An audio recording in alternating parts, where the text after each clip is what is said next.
Welcome to the webinar today. My name is Bill Baker with Firestorm. I have a couple of things I'd like to mention at the very beginning. Number one, our thoughts and prayers are with the citizens of France. It's with this tragedy, and we know that they will come through it with aplomb. And on the happy news, roll tide. Things are back where they belong. It looks like that the football team is going to be up there again in the stratosphere. We're glad that you've been able to join us for this College of Continuing Studies Crisis Coach webinar. Today we're going to be discussing communication breakdown. It's always the same. This is the 11th in the series. You can go to firestorm.com. You can watch recordings of past webinars, and you can also register for future webinars in this series. We'd also like you to be our friend. Firestorm Solutions on Facebook, Firestorm Soul on Twitter. There is a hashtag. That hashtag is Crisis Coach. Firestorm transforms crisis into value and empowers you to manage risk and crises. Firestorm expertise is crisis management, critical decision support, crisis communication, crisis public relations, and consequence management. We remind you that the presentation today is not complete without accompanying oral comments and discussion, and the work product presented must be read and considered in conjunction with advice from your organization's personal counsel. In addition, do not interpret this information as legal advice or legal opinion. Firestorm is pleased to have an ongoing, for 3 years now, I believe, with the College of Continuing Studies at the University of Alabama. They're providing these free webinars to University of Alabama alumni and their friends and their families. We miss our good friend Brenda Truelove today. Brenda usually makes some comments here. Jim Satterfield, our president, can make some comments for Brenda. Jim, over to you. Appreciate having everybody with us, and Bill, it's always nice to remember the University of Alabama and where the football team is, and those things get nicely. I think is focused and set out of Paris, and those aspects are. I think that'll tie in to talk about crisis breakdown, and so we'll get into that. I would normally be here talking about the University of Alabama, and so she shared some information. She's speaking, I think, in Birmingham as we meet this morning. There is a program coming up in first of the year called Professionally Speaking.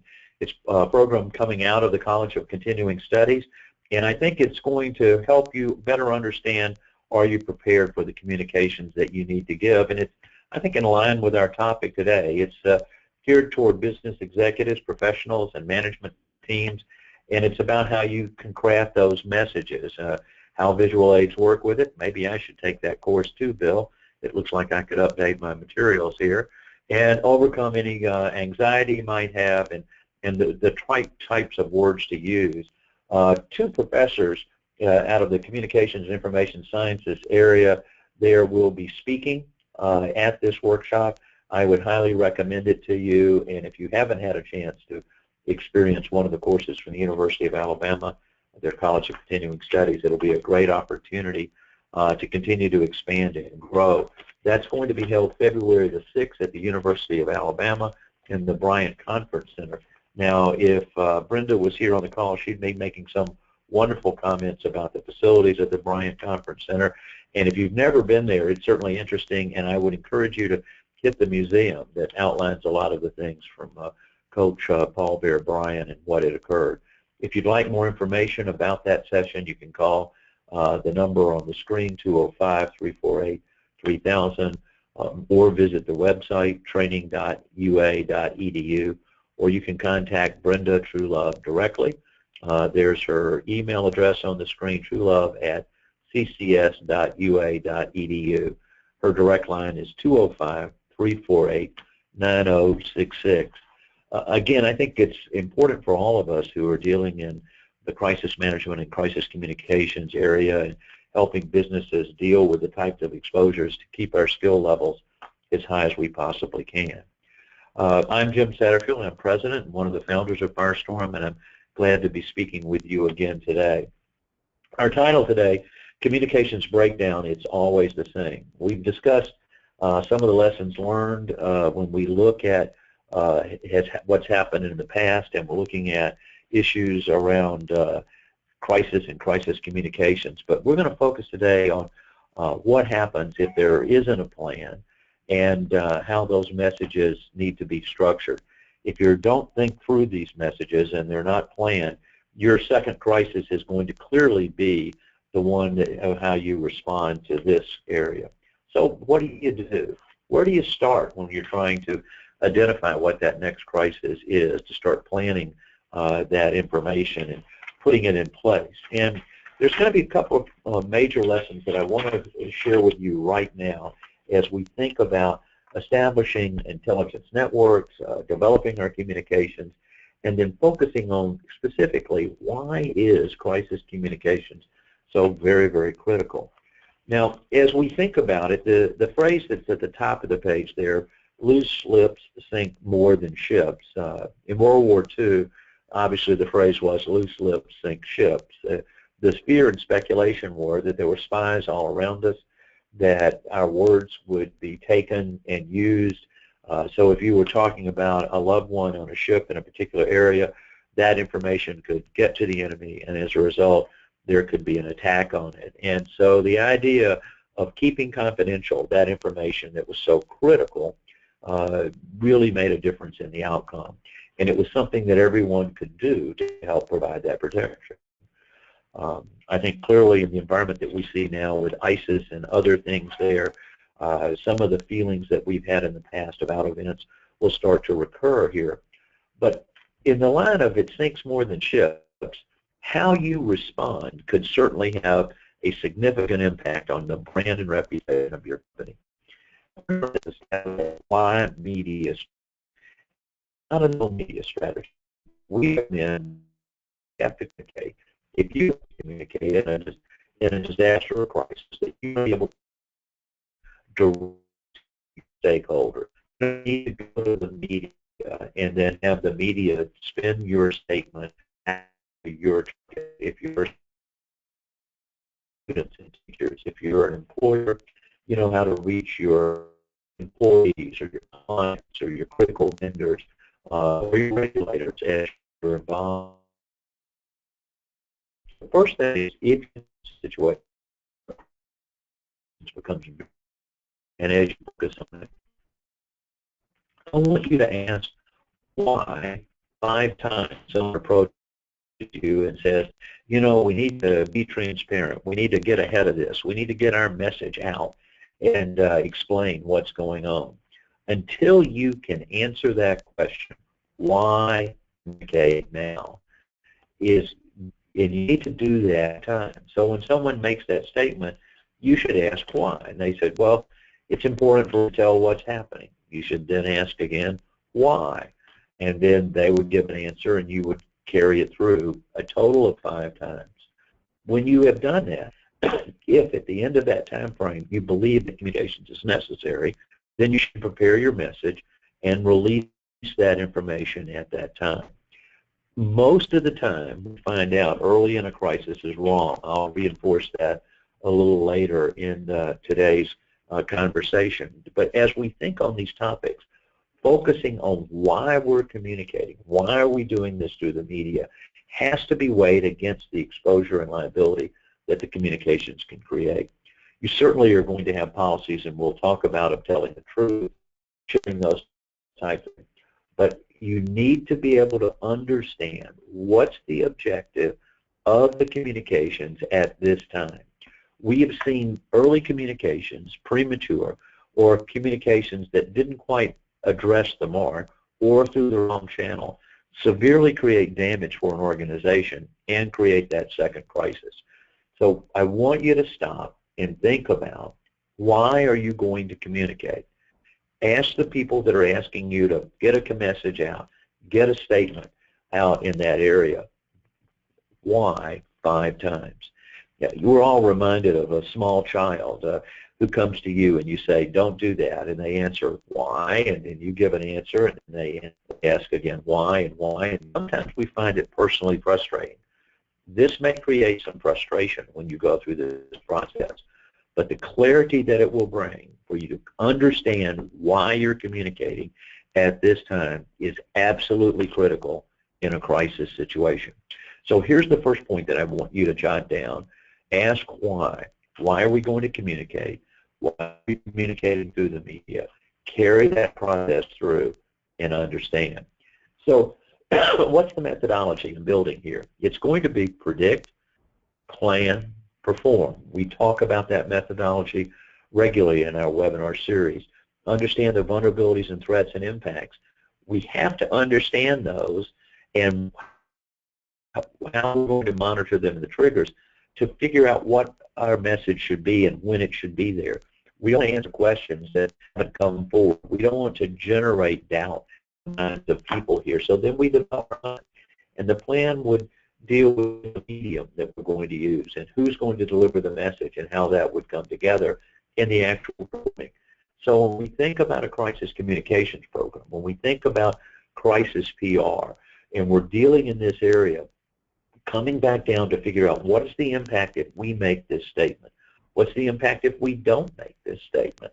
And understanding that will help you better organize and structure your response in a very critical time when you're under pressure. Now let's kind of break this predict, plan, perform down just a little bit more. The first thing I want you to predict is who is the audience, who are the stakeholders that you're trying to communicate with, and what are their concerns. Stakeholders have different concerns, and so as you're thinking about that one particular perspective, your employees a different one, your investors a third, the regulators a fourth, your suppliers fifth, and as you continue to go down the list, it gets to be much more complicated. It's not a one-size-fits-all message that you're going to be carrying out. They'll all have to be consistent. They'll have to interrelate. But what we would stress and when we would do that would become much more important. Now, I've shared with you in other webinars, but I want to go back and emphasize it on this slide. When we think about communications, there are 3 buckets that they're playing, 3 key components here. One is communications around coordination. So if we're in a crisis and we want to communicate, and generally those communications are internal. That'd be where we'd be wanting someone to shelter, evacuate, to lock down, lock out, or if there's specific commands that you want to give to those in your organization or to your customers or to the community, those are coordination communications around it. Those are the first group of communications that we will do in a crisis area. Primarily, they'll be internal. The second group of communications are going to be specifically about the crisis. These are the brand and reputation communications. Those become significantly more important because the crisis may be over quickly, but the consequences will last for a great period of time. So in these, they're generally external. They are generally given out by your senior leadership under a directed plan at that point in time so that the message goes out to relate what it is that you're focused on. And the third type of communications or component would be those that are called for compliance. Cyber breach, if you've had someone's identity stolen, then you would need to communicate with those people. They're regulated environments in which you have to do it. There may be other components of compliance communications, maybe a product recall where you're involved in putting out those messages. So as you plan your message, knowing who the audience is and what are their concerns, you also have to analyze, are we talking about a coordination communication, a crisis communication, or finally, are we talking about a compliance communication? Now we begin to plan, and that's where looking at those 3 groups becomes important. We want to tailor our message, the messenger, and the media, or that could actually be medium, to at each step along the way and format to each stakeholder group in our audience. Now, do we want to send this in writing? Do we want to have a phone call? What's the best way to get this out? Do we want to talk to the media? And generally, we would discourage you from speaking with the media because you will be able to reach directly to your target audiences, to your key stakeholders, without having to deal through a third party. In many cases, if you're going to release information, we recommend that you do that in writing, that you put your message together, perhaps post it on your website. Recognizing, however, that anytime you write a message, anytime it's going to have a life of its own, it will be shared with others. The advantage of the print versus the interview is then it can't be spun. If you do a 5-minute interview, they can have a clip of a soundbite, and that will be the only thing that appears on the news at that point in time. Rest assured that if you send a letter out to your stakeholders via email or even snail mail, that will ultimately get in the hands of the media. By the way, not speaking with the media early will create a frustration on their part, and do not underestimate the pressure that they will attempt to put on you with statements like, we have a deadline of 5 o'clock. If we don't hear from you, we're going to run the story without your input. My answer would be, okay. Because talking with them, if you have a conversation, it empowers them to be able to say, I spoke with Mr. or Miss so forth, and then anything they say will give the impression that that's what you said, that you approved it, that that was your position in moving through in that area. So that's why we talk about tailoring the message and the media and how that's so critical. Finally, under the form, you want to focus on what your 3 key messages are. You're not going to be able to give a 2-hour dissertation.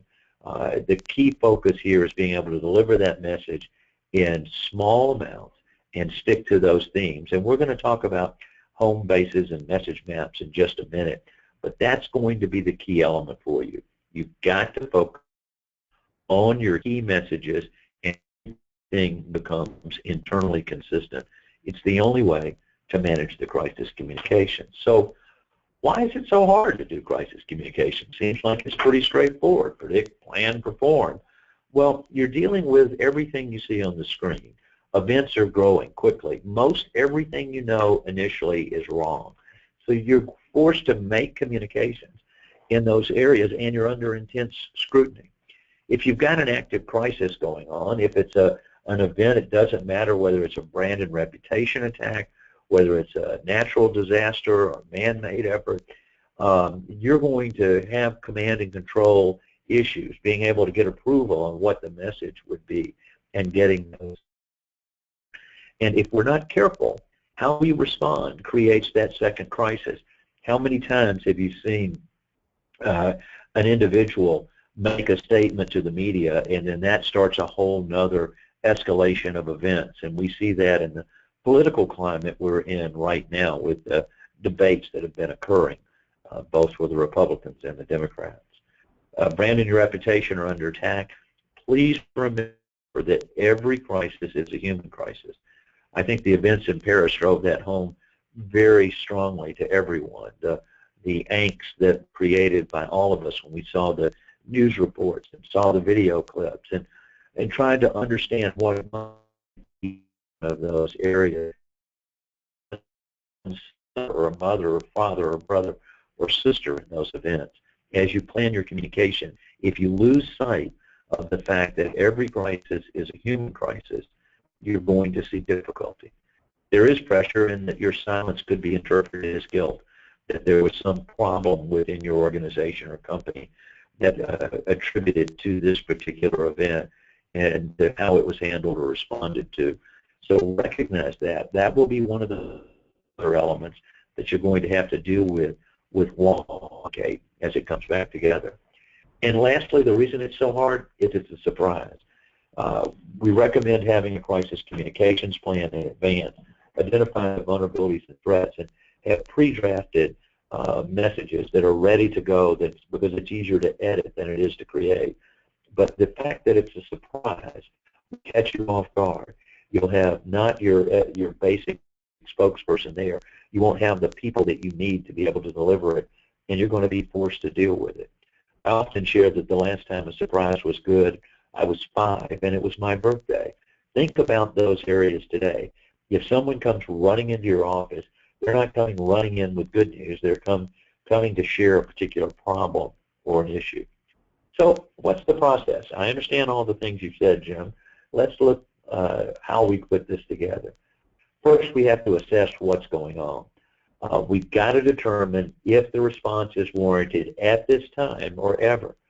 Now, in many cases, the things that occur, you are legally prohibited from talking about it.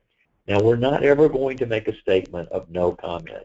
I strongly encourage you to avoid that whenever you can, and we'll give you transition statements that you can use instead of no comment.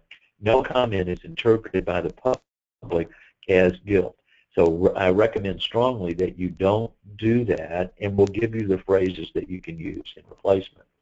But if there was something that happened regarding an employee, and someone said, well, did you do a background check? You can't answer that yes or no, because the information about your employees is confidential. Similarly, information about your clients, and clearly in many cases your suppliers and vendors and others that are there. In the case of did you do a background check for this employee, you could say, as you can appreciate, I can't talk about individual employees, but what I can say is all employees here have had a background check done. That way you have deflected and not started. You start giving out confidential information pertaining to the event or your employees or your customers or the injuries. You've now opened a door that you can't walk back through.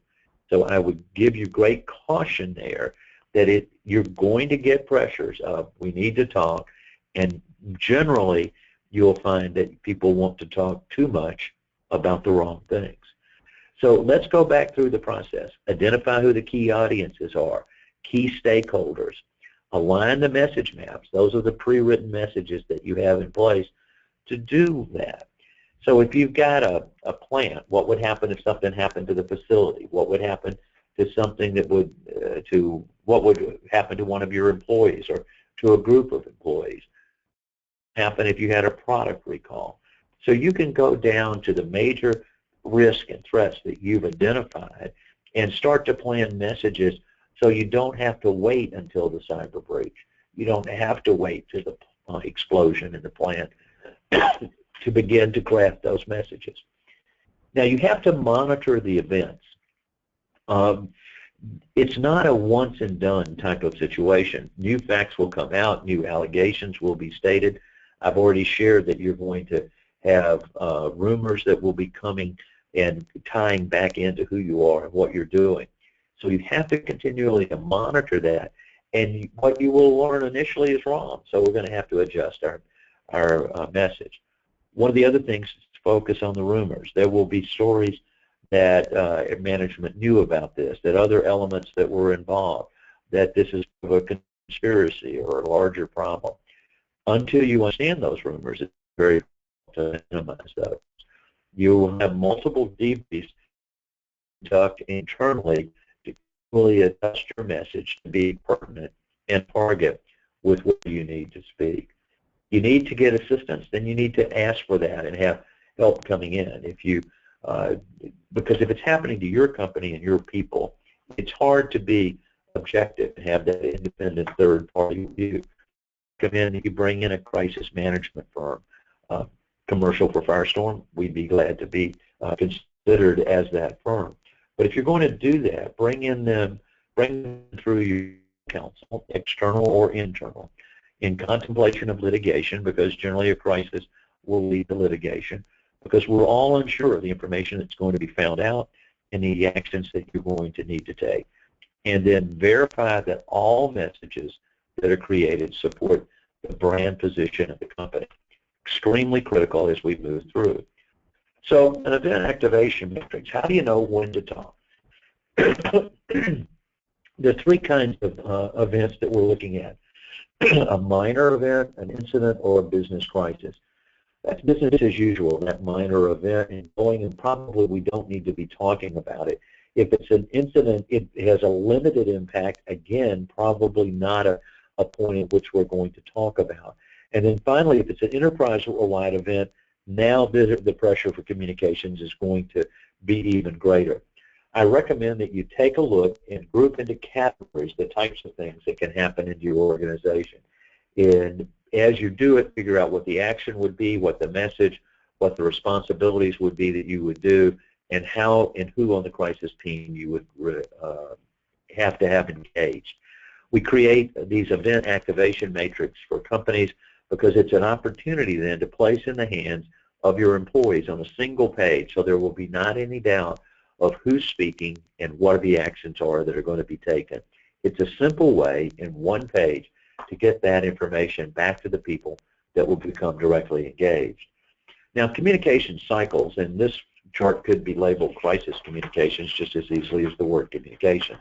You think about, we gather our information, we draft our messages, we edit those, we go through an approval, we distribute them either electronically or directly in conversations, manage the response and the inquiries, and we do this in external intelligence to see what the metrics are and is our message getting through. I put the word key next to approval. If you pre-crafted your messages, don't assume that we can just go ahead and hit the send button, that we can go in and release that information, because the timing may not be right in the crisis and there may be other developments. Always go back to executive management to get approval that we can release the message as written at this time.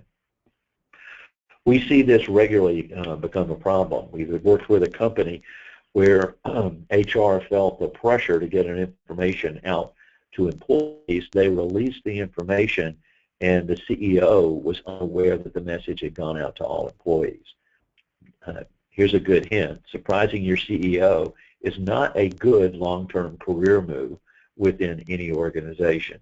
So focus on gathering the information, preparing your messages, getting approval not only of the message but the point of release, getting it out, manage the response, and then take a look at what others are saying. So how do you know what's being said or heard? And that's predictive intelligence. If you don't have a predictive intelligence program built into your crisis management plan, you're sailing without understanding where you're going. And so having that sonar, having that awareness of what's out there makes a difference. And if someone has ill intent, someone else knows. And the majority of times, 67%, 2 or more people know. And when people know, they talk. Where do they talk? They talk on social media. So monitoring streams and phrases and keywords and issues before the crisis, based on there's a level of communication, say at 100. In the crisis, it's going to go to 5,000. And so you want to be able to detect that delta, that change in the times that are going on, and what's the direction that's going to happen. So it becomes very critical to establish in advance the tools that you have. And we recommend 2 different tools, one to listen and one to look. The listening gives you that broad overview of the conversation, and then once they identify a person of interest or an event or a location, then you want to look at that in particular. You want to be able to set up a geofence, monitor that information, and be able to go back in time and find out what that person was saying. We received a call from a client that we work with that has some 800 restaurants around the United States, and on their corporate site, they had a posting with a death threat to appear at a specific location. And so they couldn't, the names were made up there within it, and we looked through the predictive intelligence and were able to identify the person, their name, their contacts, and their address, and pass that back to the company for the police to be able to respond. Not being able to understand and do that analysis and put those words together around the messaging can make a significant difference.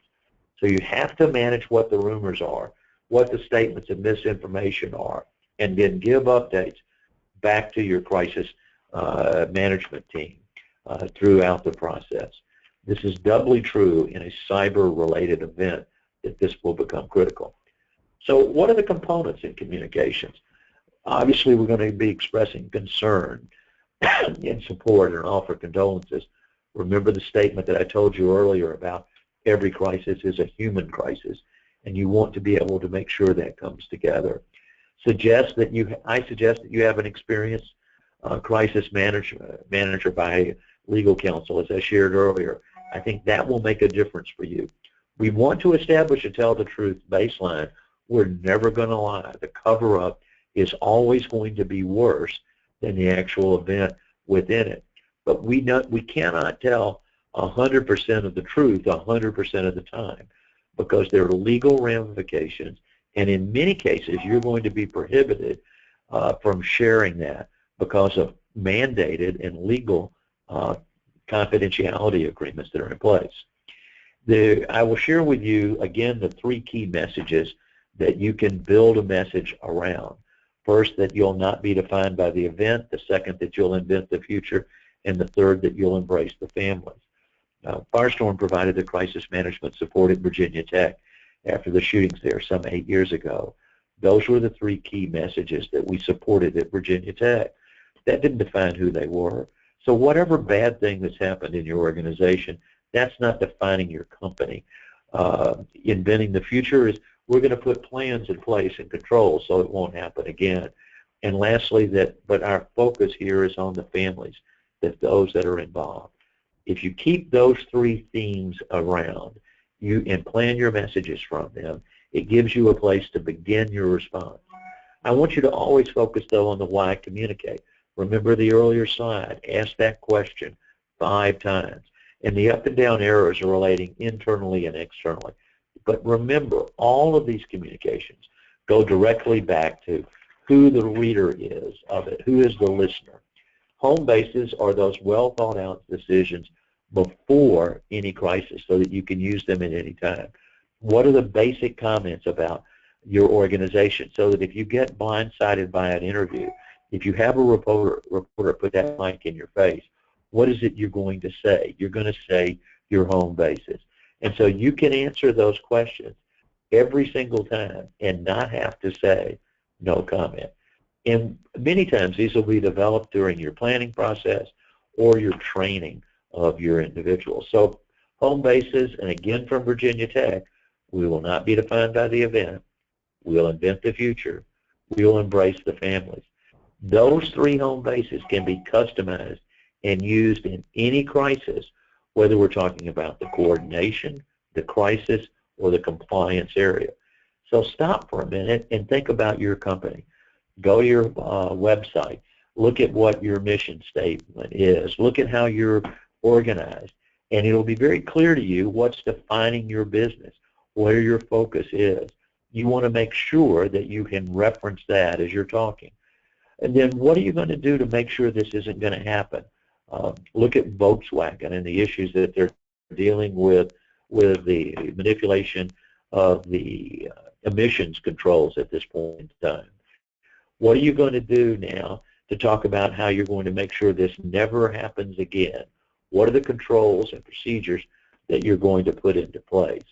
And then finally, it's about the people who work in your company. It's about the people who use your products and services. It's about those that were impacted by this particular crisis.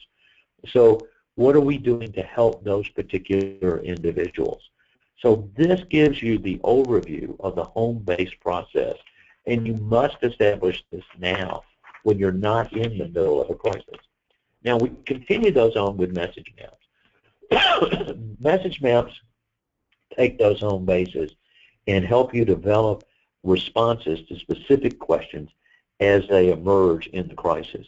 I'll show you a tool that will help you start to organize those, but they become very effective, and as you learn more, as your intelligence network says there's a rumor that's saying this, there's a concern about that, it will tell you where you need to go and how you need to organize those response areas.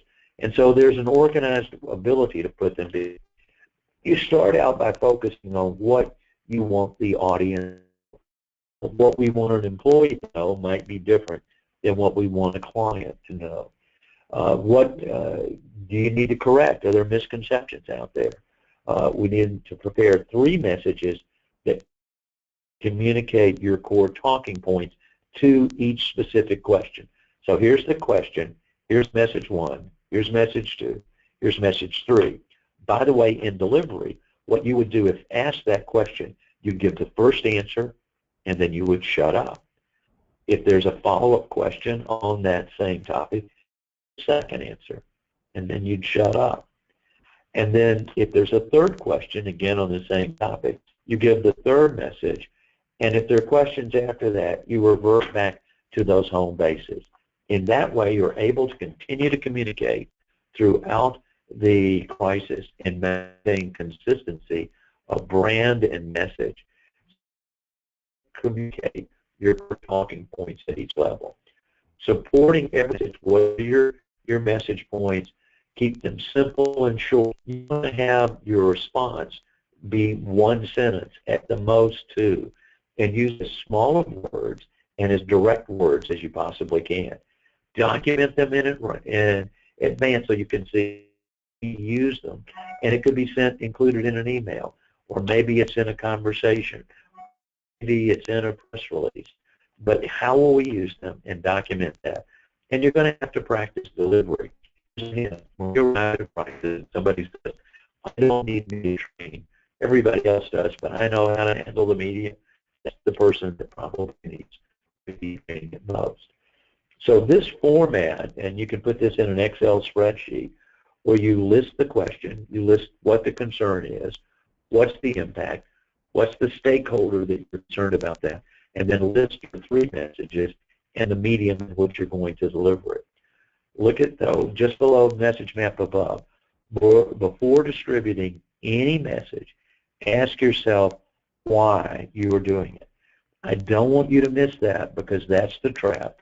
We see the pressure internally in your organization that says we must get out in front of this and put it together.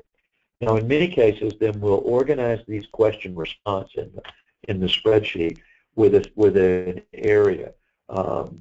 It could be related specifically to the event, or it could be specifically related to the response, or it could be specifically related to the allegations.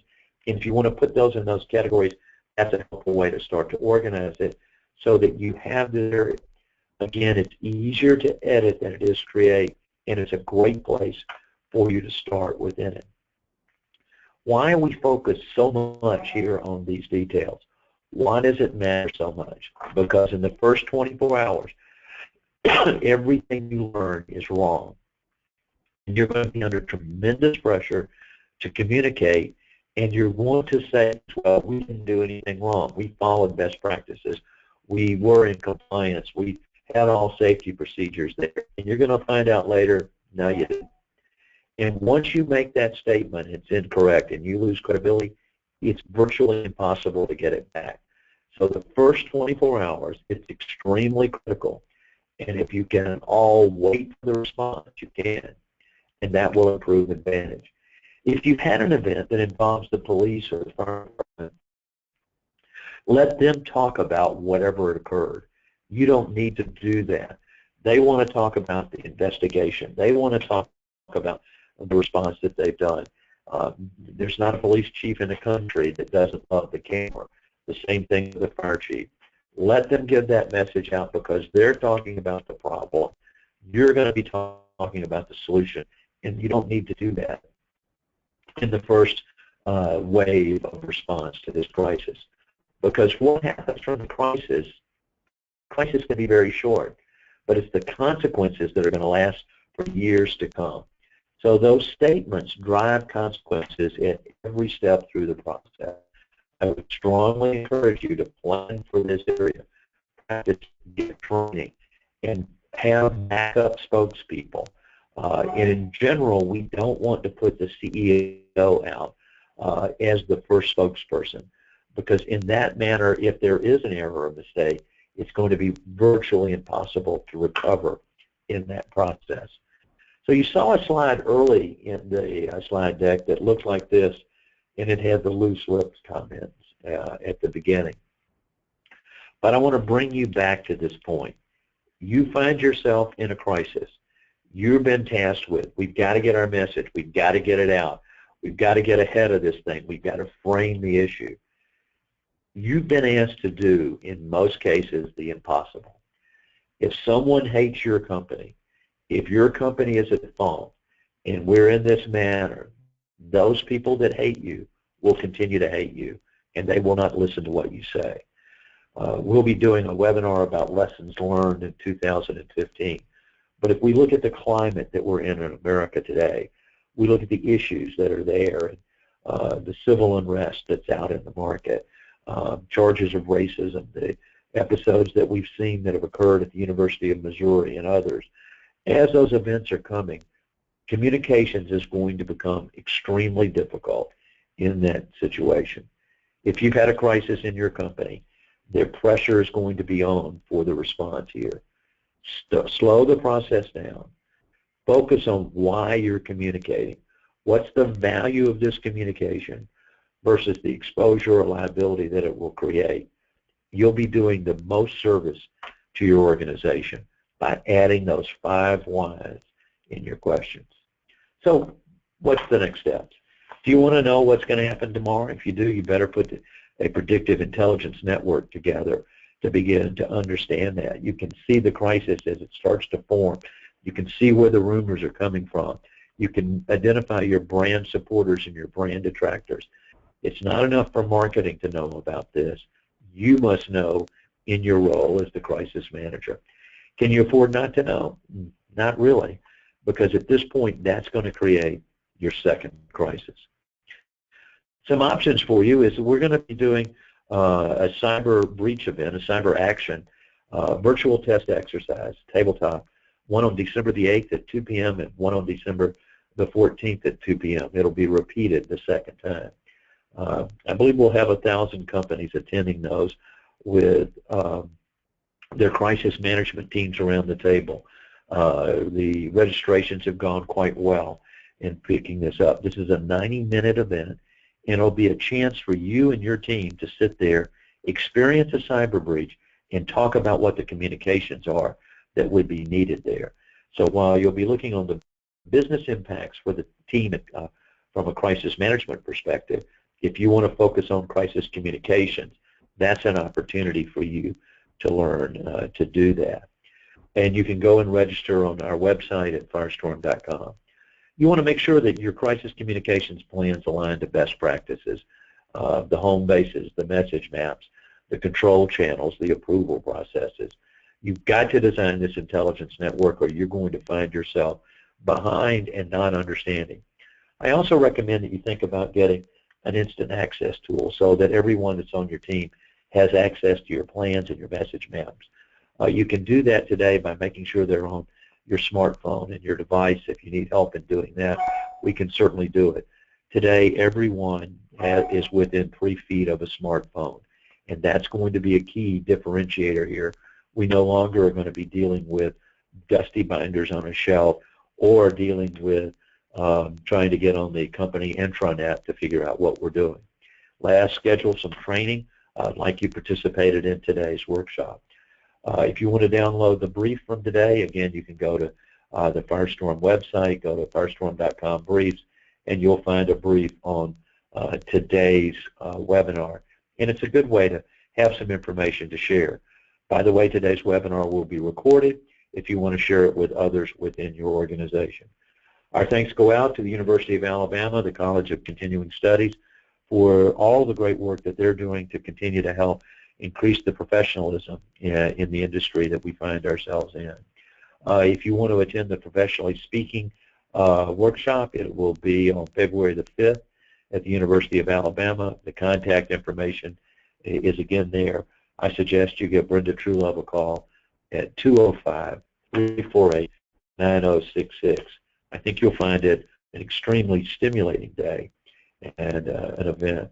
By the way, they're holding a cyber breach workshop on January the 20th. I'll be speaking there. Again, that's another opportunity for you to have some face-to-face time. If you've got questions, you can go to firestorm.com and fill out a contact form or send us an email at webinars@firestorm.com, or you can pick up the phone and call us at 800-321-2219.